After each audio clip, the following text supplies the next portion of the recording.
Every single week, I seem to be saying, well, this was the best performance of the season for the Clippers. This was the best performance of the season for the Clippers. Well, let me tell you something. I'm updating that. Tuesday night, the Clippers absolutely took the soul away from the Sacramento Kings from quarter one and never looked back. But it came at a price with a little injury for Paul George, who didn't play the second half. Going to be talking about what I think was the best performance of the season, PG, and more on today's Locked On 5 in a Row Clippers. You are Locked On Clippers, your daily Los Angeles Clippers podcast, part of the Locked On Podcast Network, your team every day.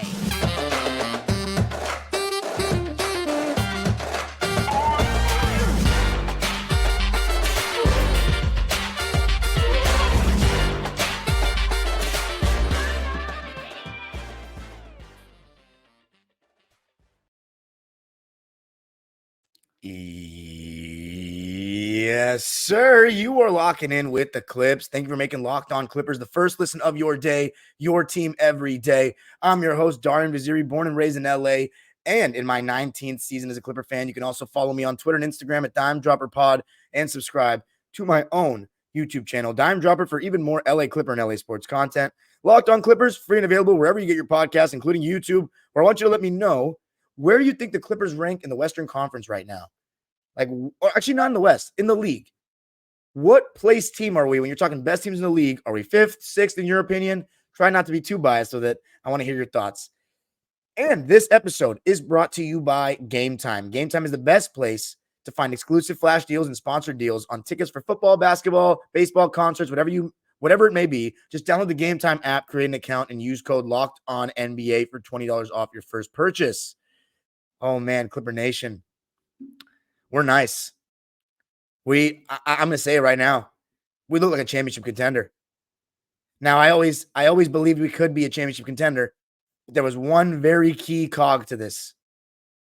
And it's not James Harden's trade, even though obviously right now that's looking good mainly since we made the starting lineup change. That was the one thing, I was obviously so apprehensive because I was hearing that Westbrook wasn't going to come off the bench. And, so many beat writers and such said the same thing, but you put one of them, whether it be Harden or Westbrook, off the bench, you knew that the fit was going to be a lot better. And 10-3 since we made the move, now 13-10 on the season, 10-8 with James Harden. So as it goes on, you're slowly going to see the record with Harden be over 500.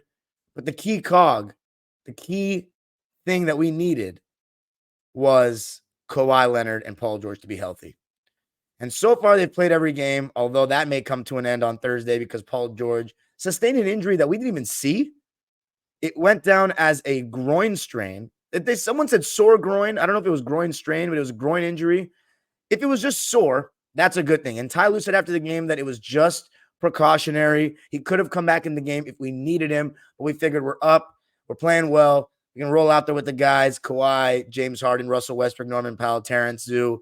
They'll take care of business and get us across the finish line, no problem. And that's exactly what happened. But in my opinion, this was the best win of the season. And the reason why I say the Clippers are looking like championship contenders, well, we have a full-blown super team. Again, if you want, even me, who didn't want James Harden on the team, if you don't think that James Harden is still a star caliber player in this league, I don't know what you're watching, because he still can get wherever he wants on that court in the half court. And mind you, he's usually getting the third best defender on the other team guarding him, because Paul George and Kawhi are getting the first and second guys.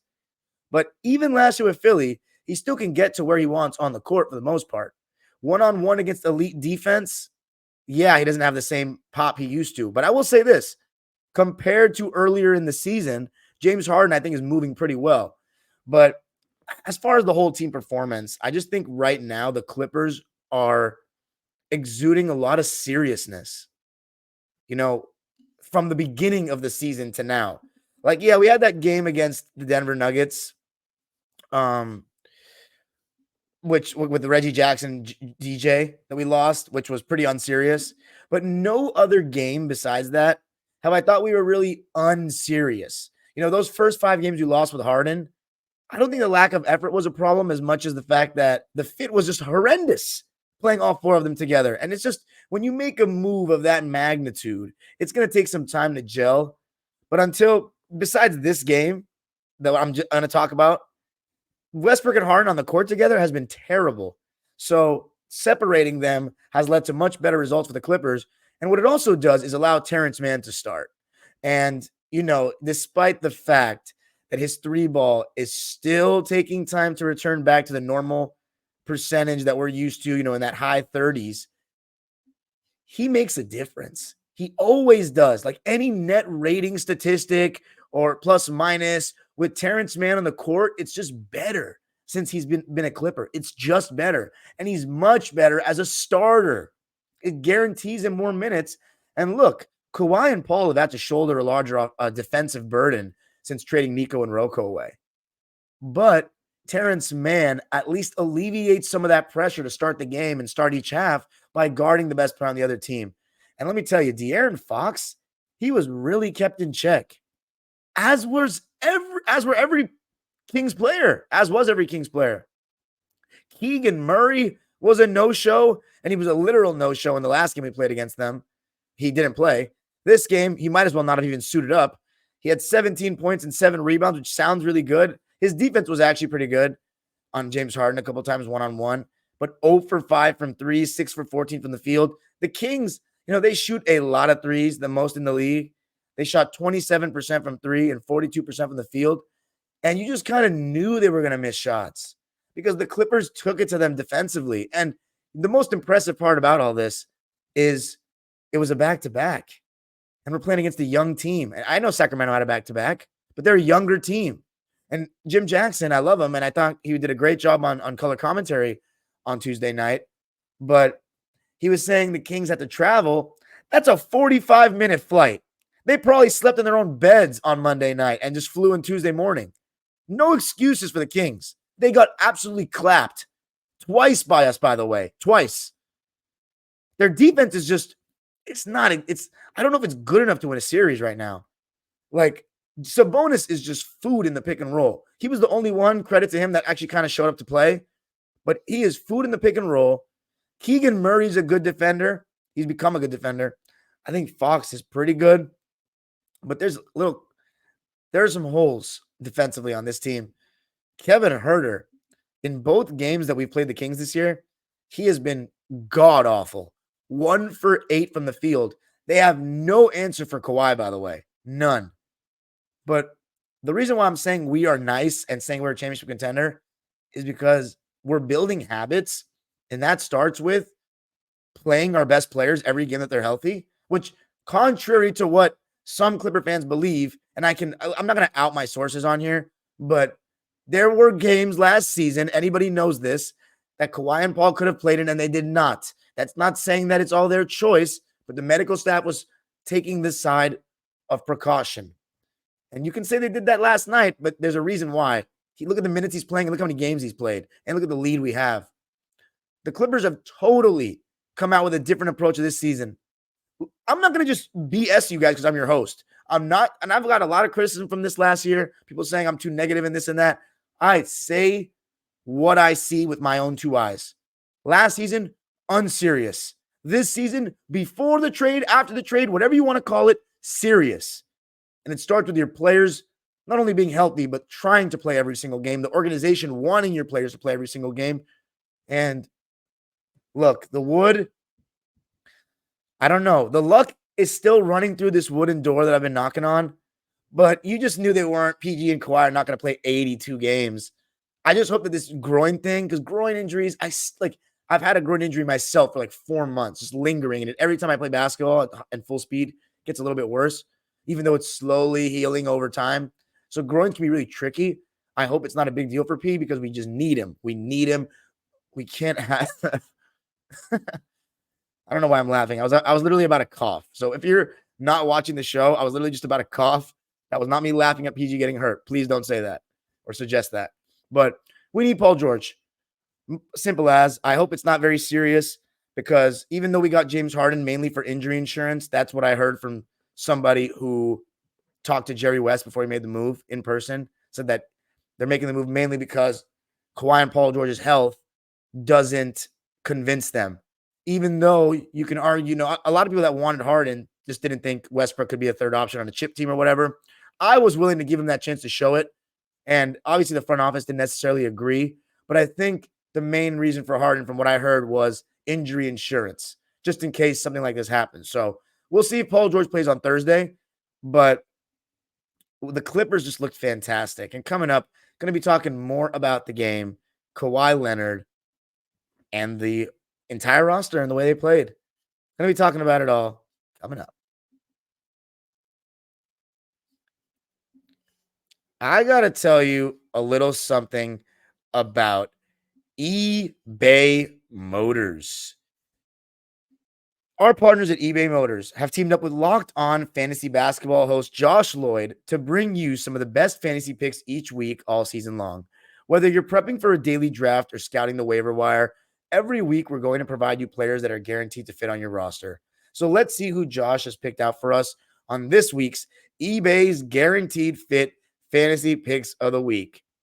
Now, this is kind of cheating, but if I'm you, I'm picking Dante Exum. If you had picked him going into this week after the way he played against the Lakers on Tuesday night, oh man, it would have been huge for you because he played so well against them.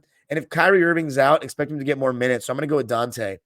Josh Lloyd from Locked On Fantasy Basketball is going to help you win your fantasy championship. And eBay Motors knows a championship team is about each player being a perfect fit. Same with your vehicle. If you have a personal experience about buying a part for your car from eBay, mention it here. What's your dream ride? With over 122 million parts for your number one ride or die, you can make sure your ride stays running smoothly. Brake kits, LED headlights, roof rack, bumpers, whatever your baby needs, eBay Motors has it. And with eBay Guaranteed Fit, it's guaranteed to fit your ride the first time, every time, or your money back. Plus, at these prices, you're burning rubber, not cash. Keep your ride or die alive at ebaymotors.com. eBay Guaranteed Fit, only available to U.S. customers. Eligible items only. Exclusions apply. All right. Clippers winning this one by a score of 119-99. They won the first quarter 32-24. Offense was absolutely lights out. James Harden in the pick. I think James Harden in the first quarter was simply spectacular, and he did it on both ends of the floor.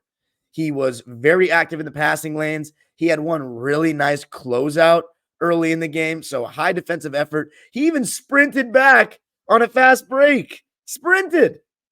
I've never seen Luka Doncic do that. And that's not to just take a random shot at Luka. It's because people compare Luka and Harden to each other because of their dribbling and their pick and roll nature, and sometimes their laziness on D and their lack of off-ball movement. But I will say this. I still stand by this statement. I've never seen Luka Doncic run before. I've only seen him jog. James Harden, I've actually been able to say I've seen him sprint before. I saw it on Tuesday night. I thought he was fantastic getting downhill in the pick and roll. You saw one time he split the high pick and roll. And Sabonis, as I said, Harden was turning the corner and going downhill with eyes on the prize, meaning eyes to score. And that is when he's been at his best. And you know what's funny? It started against Sacramento in Sacramento when Harden kind of flipped the switch of like, okay, I got to look to score on these pick and rolls and look to shoot when I have a chance because it's hurting the team when I don't. And ever since then, he's been pretty spectacular for the Clippers. And then Mr. Leonard. I mean, this is what makes me the most confident. He's absolutely killing right now, destroying. And yes, as of, I'm calling it, December 13th of this season, Kawhi Leonard has officially been our best player, surpassing the early start of Paul George, which I always said was going to happen. Anybody could have predicted it. He is our best player. He's rounding into shape. I will admit, I got a little worried at one point because of the amount of games he was playing and the defensive load that he was shouldering. But what's incredible to me is he is getting better on both ends of the floor as the season is progressing. And that is very scary for other teams. It's funny because everybody before the season was saying, like, nobody was considering the Clippers anything serious. And even after the Harden trade, those same people were not considering the Clippers anything serious because they're almost like convinced Paul George and Kawhi are going to be hurt.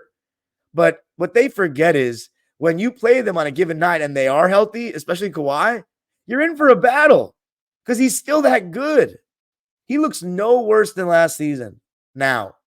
In the beginning a little bit, but now he's got that pep in his step back. He's hitting contested jumpers. He's getting into that mid-range, turnaround city, playing defense. There was one steal he had without fouling that led to a dunk in the second half. And I was just like, okay. I mean, this is exactly why I thought for a sec that July 5th, 2019 was the second best day of my life. That ended up changing to be the curse breaker game, and that July 5th ended up moving down a lot of spots because the Kawhi Leonard and Paul George era, besides that conference finals appearance, which was amazing, it hasn't been a success so far because of injuries mainly. I thought we were basically guaranteed a ring when we got Kawhi, coming from Toronto. And this is, the fifth year. Obviously, we didn't have him in one of the seasons, but it's taken 5 years. And I wasn't in attendance, by the way. And I want to apologize for releasing this episode a little bit later than I typically do. I was literally like health-wise, just not feeling that great last night. And I just didn't have it in me to record. And I went to sleep at 4 a.m. posting the Monday show or the Tuesday show. So I was just sleep deprived. And I was just like, you know what? Let me just do a better quality episode and release it just a little bit later in the afternoon on Wednesday, because you'll still have Thursday to listen to it before the game as well. So, but 5 years in now, I'm starting to get used to seeing Kawhi at games. Like I used to get used to seeing Blake and CP at games.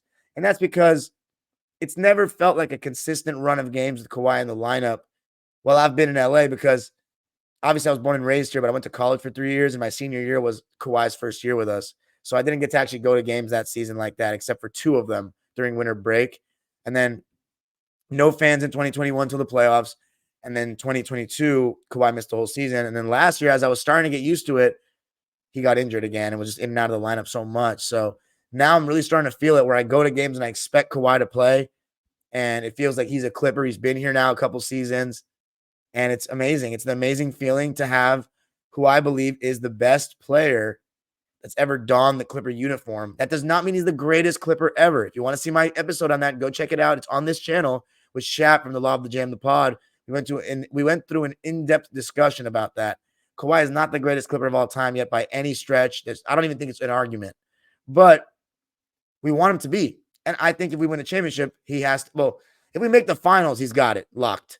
But we need him to be. We brought him in to be the best player in Clipper history, because he is. When he's on the court, there's nobody that is that good at basketball we've ever had. It's just, when it comes to GOATs for a franchise, it comes to what you've accomplished for that franchise. And the really stupid fans that are like mainly Kawhi fanboys, or mainly Kawhi fanboys, like, what did you guys, you made it to the conference finals further than you've ever been with Kawhi.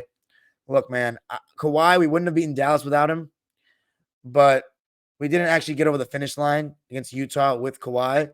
But just, you got to look at the total body of work that Blake Griffin and CP did. It's not about that we didn't make it out of the second round, because by that definition, then you can argue Elton Brand is a better Clipper than Chris Paul or Blake Griffin. That's not true. And I love Elton Brand still. I'm not one of those fans that hates him for leaving and, saying that, if Baron Davis comes back. I was devastated as a kid, no lie, but I've gotten over it. Elton Brand, that 06 team is very special to me. Lob City is still the best era of Clipper basketball, because they made a consistent winning product and they filled seats every night. Another non-sellout for the Clippers. Fans, please, I'm hypocritical because I wasn't there because I had a conflict. Get to the games. We have a super team. We're playing at a high level. Get to the games. But Mr. Leonard, let's just read the stat line, man. He was so good. So damn good. Oh my God. 31 points, 4 rebounds, 3 assists, 1 steal, 1 block, only 1 turnover, plus 21, 11 for 14. A lot of these were jump shots, guys. 2 for 3 from deep, 7 for 7 from the line in just 31 minutes of play on the second night of a back-to-back. That Paul George and Kawhi Leonard, it's not just actually them. Around the league, we make so many excuses for these players now. Like, they can't play back-to-backs. Like, they're physically incapable of doing it. And we're in the most advanced era of technology and all this stuff. Like, I get it. The league has gone fast-paced again. But we purposely, league-wide, trimmed down the amount of practices full speed. We have the best care, so many so much medical personnel and the training staff now to help these guys be performing at a high level athletically. 82 games, now it's too much all of a sudden. They don't play as many minutes as the past. We make excuses. We side on the precautionary side so much, but we forget that if it really is hurting the team in the long-term goal, sometimes you just got to risk a little bit for the biscuit. And that biscuit being that Larry O biscuit. And Kawhi Leonard, he seems all business right now. And I'm telling you right now, if you're a fan of another team watching this, be ready. Because he's coming to a theater near you or an arena near you. Coming up, let's talk about the rest of the team. The point guard play, a little bit of PG's injury, and the defense. I'm going to be talking about that coming up. I got to tell you a little something about Game Time. Game Time is the best place to get the best deals on last-minute tickets. You don't have to worry when you're buying tickets to your next big event when you've got Game Time. With killer last-minute deals, all-in prices, views from your seat, and their best price guarantee, Game Time takes the guesswork out of buying tickets. And Game Time has deals on tickets right up to the start of the event and even an hour after it starts. It's the place to find last-minute seats.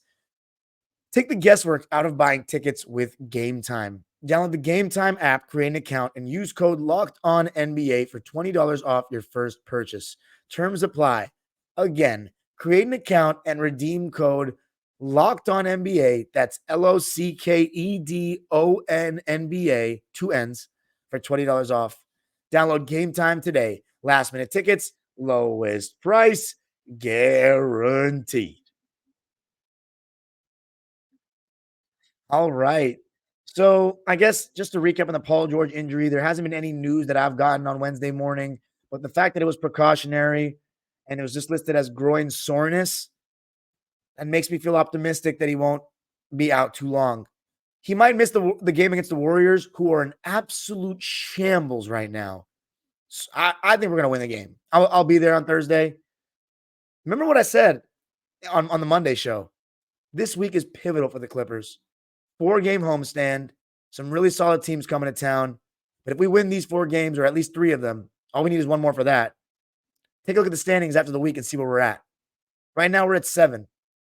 We were at just 11 about a week ago. And it's so bunched up with the parity in the West that a couple of games, like a 4-game winning streak, could jump you up 5 slots. So hopefully PG's fine. I'm going to still keep knocking just because Kawhi's still healthy, and I want to keep that going as well. And I'm not going to, for Paul George not being, out too long. If we can get 70-plus games out of Paul George and Kawhi, it didn't matter if you put, I don't know who else you could put on the team. If that would be the case, we were going to be a good team regardless. I promise you.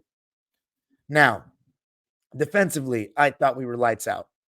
Everybody is playing hard defense. Everybody is communicating. We have a switch 1 through 4 kind of scheme, like most teams in the league do. But what I've been most impressed by, besides, of course, if it's the Zubats lately, is our ability to run teams off the three-point line and scramble and rotate perfectly onto our new guys, onto the new man. You know what I'm saying? Because you got to leave your man sometimes when you're playing help defense, and you just got to rotate. One pass, keep rotating, make the defense go to option C, D, E in the possession. And the Clippers have been doing such a great job of that. And Terrence Mann's a really big part of it as well. And let's talk about another guy who brought a lot of energy. Actually, before I do that, let me read Terrence Mann's stat line. 10 points. So great to have him in double figures. 10 points, 5 rebounds, 2 assists, and a steal. He had just 1 turnover. He shot 50%, 3 for 6 from the field.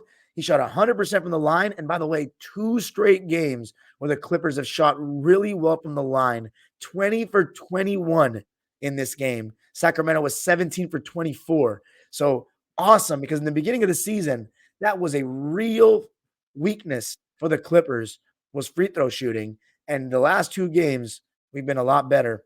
But here's my favorite stat for Terrence Mann. 2 for 3 from deep. Yes, it's starting to come back. I can feel it. I think it's going to slowly start evening out. And right now, he's shooting 23.4% from 3. He was 16% just about a week ago.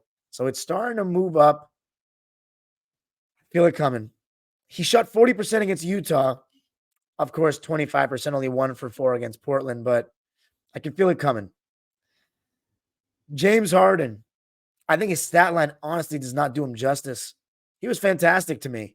Even though he was 0 for 4 from 3, he was 4 for 5 from 2, 7 for 7 from the line, 15 points, 6 rebounds, 7 assists, 2 steals, just 2 turnovers. And even though the Clippers turned the ball over 15 times, actually 17 times, a couple of those were in garbage time, though, but it didn't feel like that. We do want to keep that number down, though.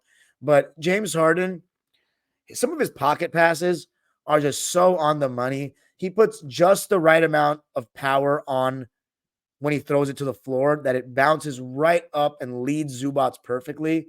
And that's a skill that he has.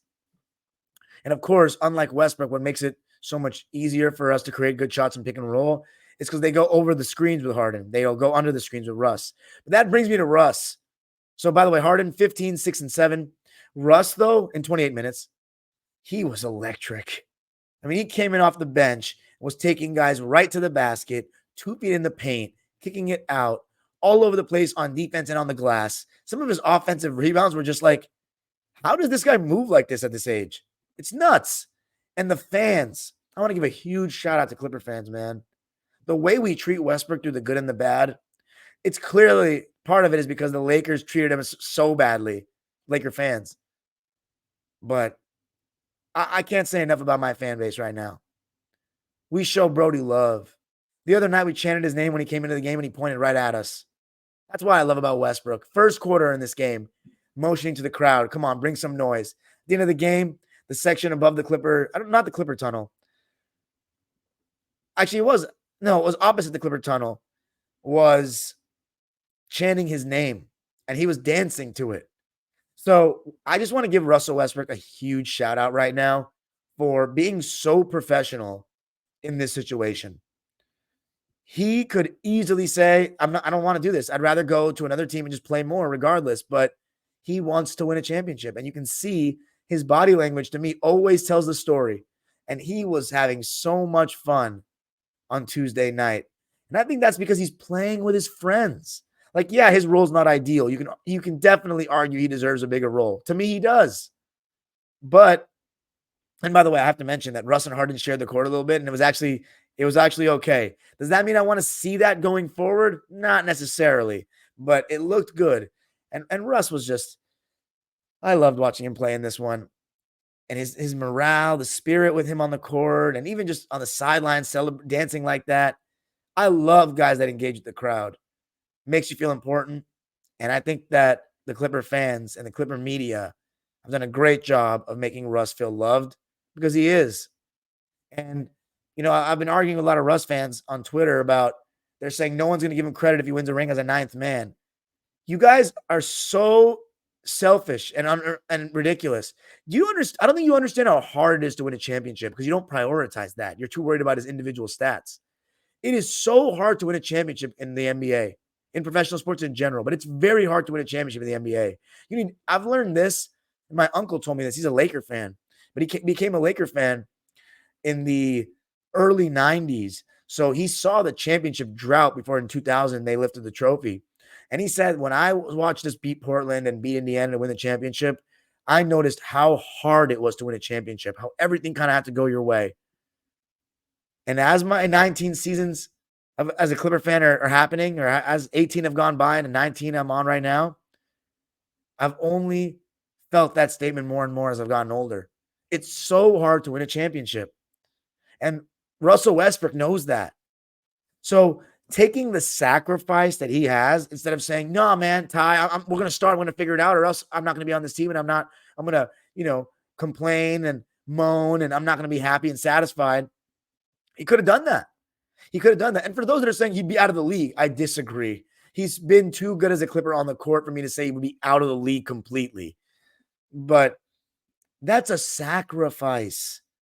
And if you listen to anyone that's won championships, multiple, Kobe, Bill Russell, Isaiah Thomas, they all talk, Wilt Chamberlain even before he passed, they all talked about that sacrifice you needed to make.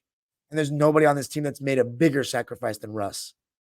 his stat line in this game. And if he wins, he's not a ninth man, by the way. He's seventh at worst, just because Norman Powell, they like to fit with him. I also thought Norman Powell really solid in this game. 15 points for Norm on 5 for 11 shooting and 2 for 4 from 3, 3 for 3 from the line in 27 minutes.